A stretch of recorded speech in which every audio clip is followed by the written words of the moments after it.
Hi folks, welcome to the shop. I want to give you a quick rundown on shooting board. This, after all, is a section for those who are new to hand tool woodworking. I think the shooting board is probably the most essential shop-made implement that you could have. Its purpose is to square a board both in this direction and also in this direction. And if you make it accurate, it's just indispensable.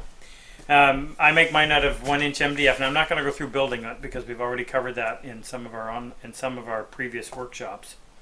But I like to have it about 12 inches wide and almost the length of what the bench is wide. I like the 1-inch MDF because it's nice and stable, tends to stay flat. I've done a few things, like I put a little lip right down here. You may wonder what that's for. That little lip is designed to run just below the blade, so in other words it's on this part of the sole, and it prevents the blade from digging into your shooting board or your fence. I also keep my fence up away from the back end, and the reason is that as you pass through the board, it's nice to have some guidance back here for the plane so that you're not swinging around, which I found people had a tendency to do when they were first learning to use it. And of course there's a cleat out here in the front to catch the front edge of your bench. Now when I'm using it, I like to keep a clamp on there just to prevent that from moving around on me. Now let's talk about what plane to use. What you want in a shooting board plane is something that has lots of mass. You don't have gravity working in your favor, so you're pushing this board through a tough cut, that being the end grain piece of hardwood. It's nice to have some extra weight behind that plane to help run that through. It's also nice to have some extra length in the sole of the plane from the blade to the forward tip. The reason is it's nice to be able to have a run at the board. You can't start back here because you may end up hitting the side of the board, so you have to stay engaged. Now on the number 7 you have the most surface area, but the problem with the number 7, although it's heavy and long, it's cumbersome to use as a general purpose plane on your bench, and I would prefer to have one plane do everything most of the time. So I'm going to suggest that we set the number 7 aside, and that leaves us with either the 6 or the 5.5, and you can take your pick.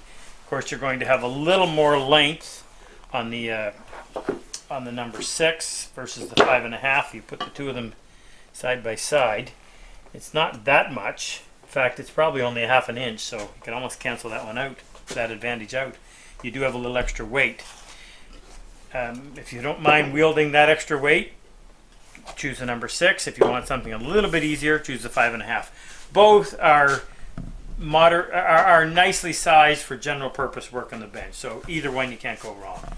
My preference is the 5.5. Alright, so let me walk you through the mechanics of actually using the shooting board. First, when it comes to the plane, you have to keep the plane standing plumb, and the way this is shaped, it doesn't have a whole lot of surface area, so I tend to keep my hand right here over the widest part of the side, and there's not a lot to hold on to as well, so I take this part of my palm and I kind of wedge it in between the side of the plane and the frog, and that gives you a little bit of contact. So when I'm using my right hand on the plane, I have to keep it standing plumb. I've got to keep the plane tight to the fence so I won't lose my square setup. I'm pushing forward and pulling back. With the board, I have to take my reference face. This is the face that I know is flat. Have that on the top of the shooting board. I have to have a straightened reference edge against the fence, and then the other thing I need to do is I need to keep the board fed into the plane so that it'll continue to cut. Alright, now if I'm about to plane the end of this board, something else I need to consider is that the fibers right here have a tendency to break off if you're planing across the end grain. So the first thing I would do is turn the board over, pull it away from the fence, and purposely go in here and cut a little chamfer on the far side. Then flip it over, and now if you put that up against the plane, you can see a gap right here that is larger than it is anywhere else.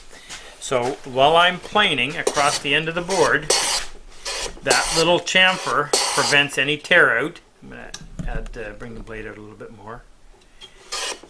And I will simply plane until that chamfer almost disappears. If I go too far, then I lose what advantage it was providing. Ideally, I want to stop. Now here we can see, at least I can, there's a line right there where the chamfer stops. So I can take a few more passes before that will disappear. And that's just about there. In fact, I just got a little bit of fiber broken there, but not bad. Okay, and it gives you a nice clean cut on the end grain. And as I mentioned, the 5.5 is a nice size for dealing with general purpose on the bench. What else can I tell you about a shooting board? Of course, you need to make it out of stable materials. That's the reason why the 1-inch MDF. And I actually, when I build mine, now you can go through the other episodes and you'll find where we built one. But I purposely introduced a slight crown on my shooting board. And I did that by using several strips of masking tape, more in the middle, tapering off toward the end.